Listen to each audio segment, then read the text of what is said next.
Now, she's a HR specialist and marketer. She is a talk show host like us girls, and she's all about empowering women, body positivity. If you can imagine a warm hug, it's her. Najda Khan. It is true, actually. It is true. Oh, that's nice. I never thought of myself as a warm hug. Yes, well, I'll put that in my bio. yes, a warm hug. I feel like what you speak about, honestly, like first I watched some of her episodes of the Big Fat Talk Show, and you give people platform to feel like, you know, I can do it. You know, that's the warm hug feeling. I'm not necessarily just fluffy, but you know, encouragement. We do know a bit about your story, but maybe some people don't know because you've been through some things too. So share a little bit about your story. Yeah. Okay, so the show that I started was essentially because I went through a lot growing up as a big girl. You know, I mean, we're talking bullying at a young age.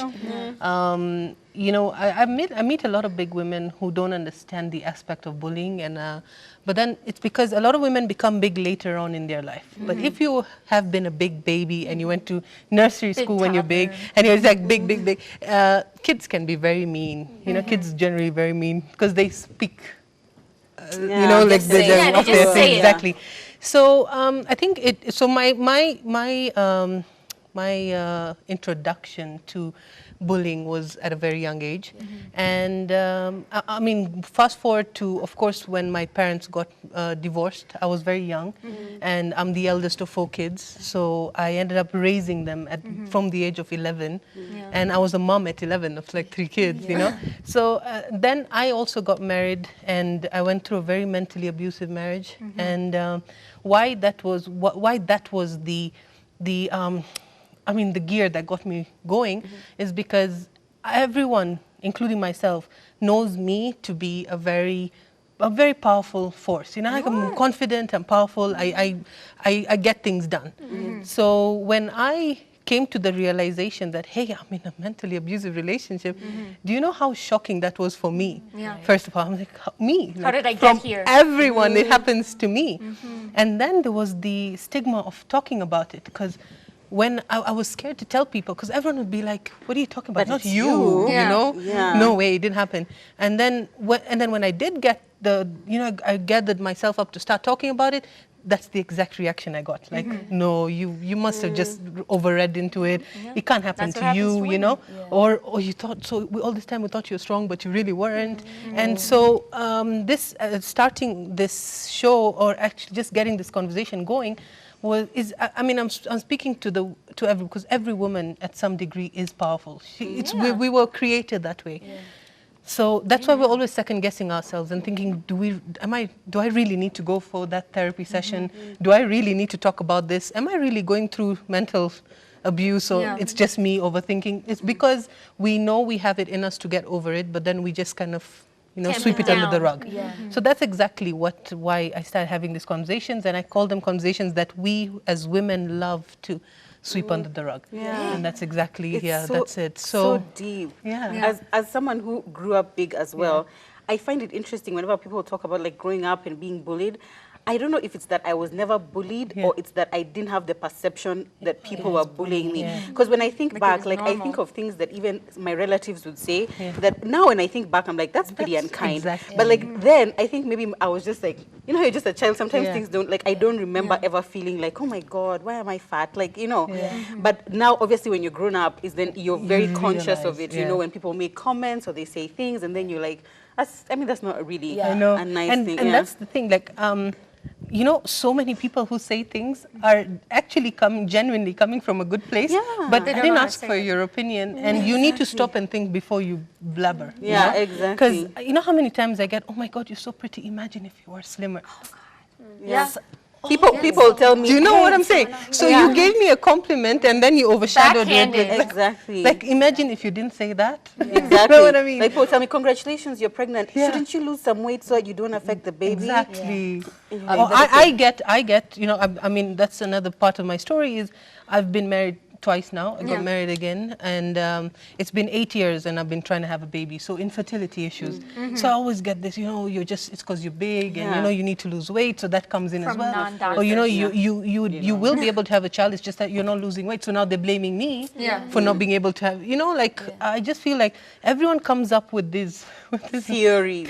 Yeah. I mean, if you're so, I mean, with all due respect, if you think that you know so much, come up with a cure for cancer. Let me go on with my let me carry my fat around with myself. You know what I mean? Yeah. Going back a little bit to your story, you told us about your parents' divorce. What was that like growing up at such a young age, for going through that divorce of your parents?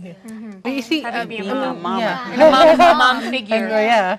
No, the thing is that there's a lot of stigma that comes with divorce when your parents are getting divorced.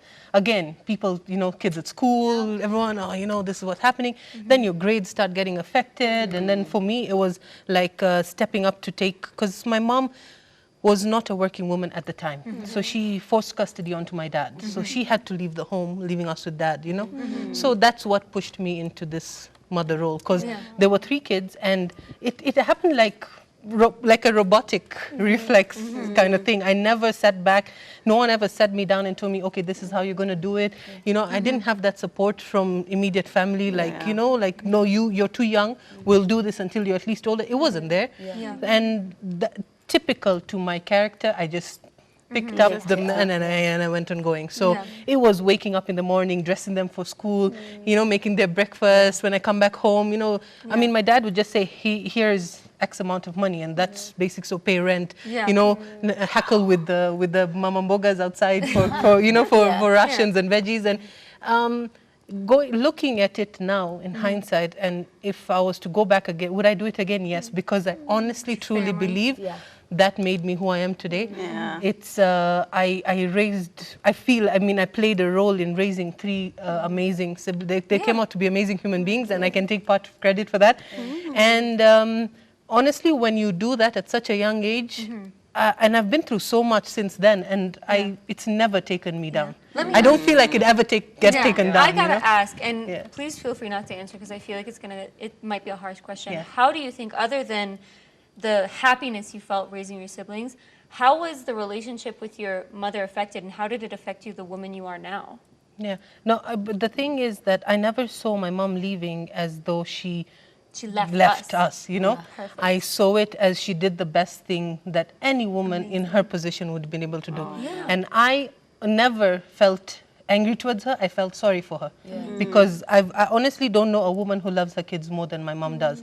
So it broke her, and I don't think she was ever whole again after what she needed to do. I remember being so loving. So I don't think she broke into a million pieces, and I don't think those pieces ever patched up together when she had to do what she needed to do. But you put yourself in her shoes. This was 25 years ago. This woman who, had barely finished high school. She didn't have a job. She's been a housewife her whole life. Where is she going with 4 kids? You get what I mean? Where is she going?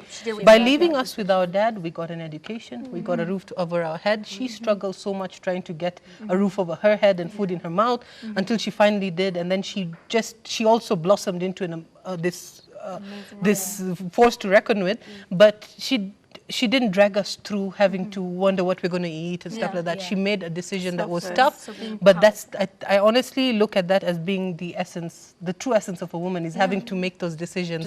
So being powerful is just in your genetics, I guess. I think so. I mean, my great grandmother and my great grandmother used to help the freedom fighters in Kenya. She, they used to come to her. We heard stories from my grandma where they'd knock on the door at midnight, so she'd feed them, when people weren't watching. So I truly believe my grandma in her days was driving motorcycles, and she spoke like 18 languages. My grandma, and this was an uneducated woman. So I honestly believe, yes, I come from a long line of very powerful women. Like a whole movie. That's amazing. You know how many times I get told you need to write a story, a book, and I'm honestly considering. Now you said that you've you're married again. Shout out to the husband.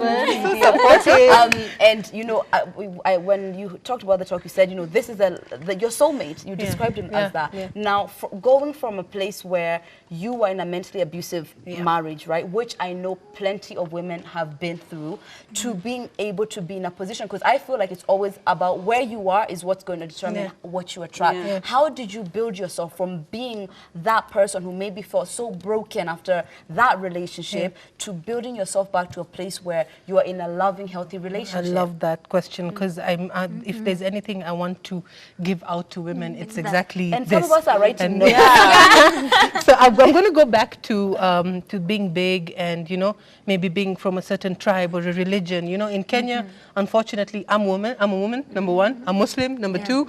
Number three, in when it comes to being a big girl, there are certain stigmas that come with that as well. And the thing is that at a time when I was married to my first husband, and you know, when you're going through mental abuse, first of all, you don't know it. You don't know it's happening. And that's what I want everyone out there to realize, is when they come to that realization, don't beat yourself down about it. Nobody knows when it's happening as it's happening, you know. So so the thing is that you know, everyone says you only live once. But that's the biggest lie of the century, because you only die once. You live every day. Yeah, I heard that. You know what I mean? You live every day, you die once. That's our quote for the day. So you only live once. YOLO became such a big thing. It's the biggest lie everyone tells, because and then the thing is that because you believe, I only live once, the fact is we have people walking this earth who died a long time ago. You get it? They're not living their lives. Why? Because, exactly. And having discussions like this, and getting to your answer as well, is that, you know, you're not defined. Your ability is not defined by the body shape you have, or the kind of hair that you have, the skin color you have, your tribe, your religion. None of that matters at the end of the day. When you're up there making those wins, they're not looking at you as the fat girl or the black girl or the girl, you know, it's not. It's just so Najda has achieved ABCD. That's exactly what it is. So living every day and you only die once became a motto for me when I hit rock bottom after my first divorce. I just, I mean, you know, for me, I felt my whole world has ended. That's it. The circumstances under which we got divorced was not because of the mental abuse. Shockingly, everyone would think that I came to the realization. The reasons are, I mean, he became an extremist, and that was the reason that we got divorced. Exactly. That's a whole like 10 shows together. But I hit rock bottom, and I got so comfortable there. You know, I belittled myself. You know, I started seeing useless men. I just took useless jobs. I just, you know, and I was just happy in, you know, rock bottom. I was happy. I was there, and now, you know, everything. But then that thing, so I'm not happy where I am. I wasn't born for that. I didn't go through raising 3 kids and divorces and all these things and becoming what I am, and then I'm not meant to be here. So I think that realization is what pulled me out of there. And then I realized, as I started, like I said, everything, there was no black and, I mean, everything was black or white. There was no gray anymore. I either did or I didn't. You know, if I wanted to do something, I did it. If I didn't want to, I wouldn't. You know, I started, and the simplest thing for living for yourself, that's what I started. And then, like, you know, the plates under, you know, the what are they called?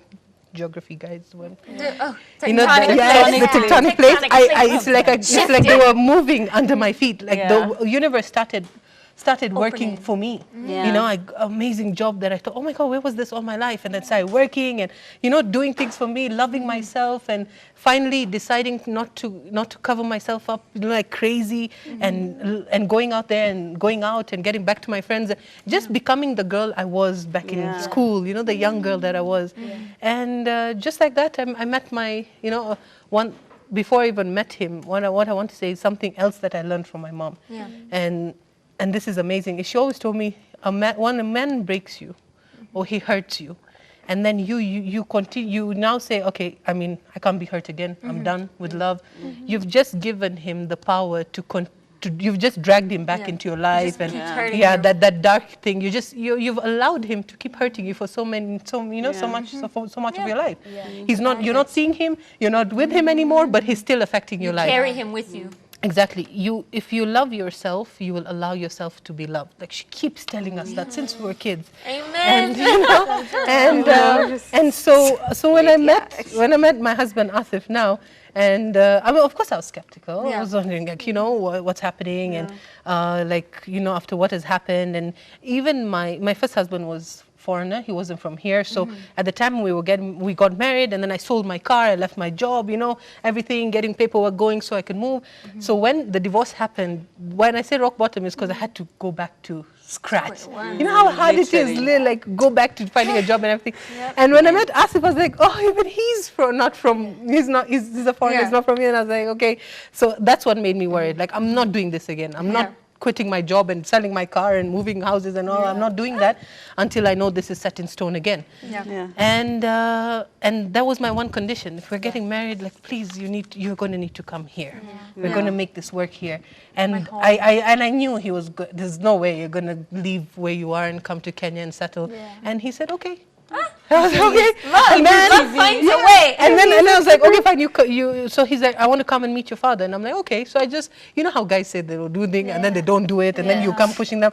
And then the next thing I know, he's here with his dad. I was like, okay. Him and his father came. His dad? Yeah. Serious? And they met my family. And then I was like, all right. So it's happening. Yeah, it's okay. So great. So I was so aloof in all of this. I can't imagine. I honestly felt he put most of the effort. And not that I didn't want to put the effort. I was playing it safe, cool, and let it take its course. If it doesn't work out, exactly. So I don't feel like, and then, so we got to know each other. He stayed here. I mean, we met on Facebook. And so and so when he came, he slid into my DM, that. And then before he leaves, there was like a surprise engagement party. I was like, wow. He's like, marry me before I leave. I said, no. He's like, okay, fine, let's just say get engaged. They got me a ring and everything. I was like, so how fast is this happening, And then a few months went by, and then I was going to go to the UK to meet his sister and mother and, and everyone else who I hadn't met yet. And then we'd talk about marriage. And as I was going there was a lot of issues. Muslims, we have that segregation issue. So I wasn't going to be able to live in his house with his family because we're not married yet. And my closest relative, my dad's sister, lived in London. So there was that whole issue of where will she stay? Where will I stay? So I can't live in London. He's in Leicester. That's like 2 hours on the road every day. It doesn't make any sense. So we talked about it. I remember my dad, he was alive then, and he's like, don't take it slow. I was like, listen, I go there, I meet his family, I don't like them. Is it mean I'm not going to marry Asif? No. And then just like that, in a week, we had a Skype wedding. Wait, what? A week before I traveled. Cyber married? Yeah, a week. So we met on Facebook. We got married on Skype. So a week before I traveled, we're like, okay, let's do this. So the sheikh from the mosque says, yes, it's doable. Does he have a male representative close to him here? Yes, his uncle, his paternal uncle was here, and his grandfather. So they kind of Kimila, they're the ones who, like for him. And so this is how it was. I was fully dressed, I had henna on, my entire family was there, we had caterers, we had photographers, everything. We had a big screen, there was streaming live. Not managing.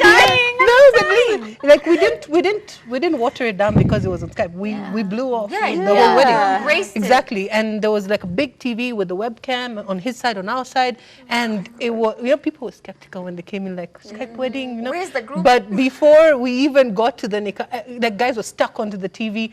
Kenyan family who hadn't met the UK family, and they were talking, and it was so crazy. It was such an interactive wedding.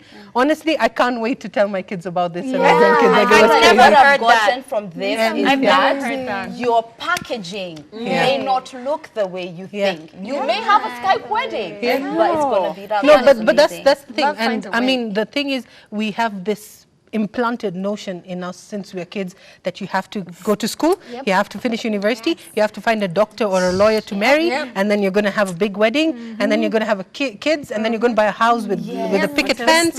And love is what you make it, as long as you're not hurting anybody, and you know what I mean. As long as no one's getting hurt in your story, then you write your own story. So and that's the thing. You're so quotable.